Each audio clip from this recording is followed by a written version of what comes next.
On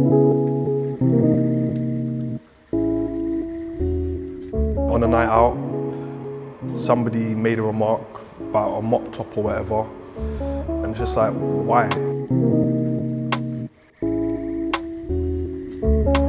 We're stereotyped as weed smokers or possessors of drugs.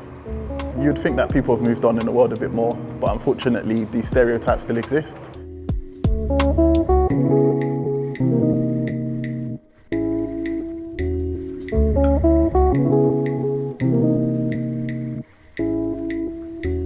When I was first getting into television and radio, I remember a producer said to me, if you want to get that job that you're going for, so I think you're better off might want to cut your hair because it might harm your chances.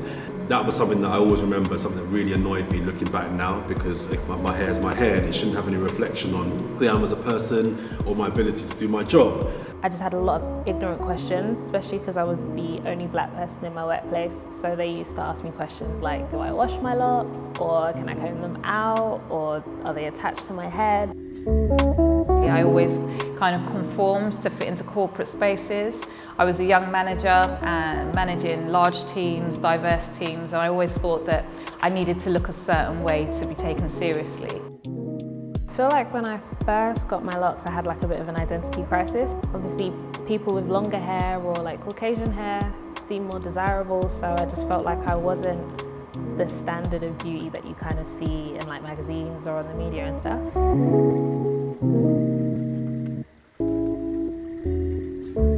I guess I'm learning to embrace my femininity and whatever that looks like. Doesn't necessarily have to look like a standard kind of packaged woman, just what femininity kind of feels for me. I feel like as I've been on my journey and as my locks have matured, I have too. When I said to my family, look, it's time for me to get locks, they were like, come on, don't do that. You're gonna, put yourself in a box, you're gonna be too niche, you're gonna look too Afrocentric.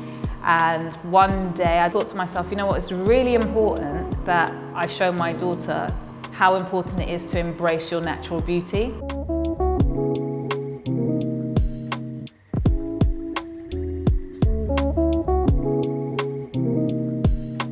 When I'm doing news pieces or broadcasts, I will go from tying up my locks to taking them out deliberately. What I'm trying to do with that is normalise it. I want black boys and girls to see black men and women on mainstream TV with dreadlocks and see that it's normal. You can have a bald head, you can have short hair, you can have dreadlocks, you can have a flat top, whatever your hairstyle is, do it and own it. My locks make me feel proud. I feel more connected to my people.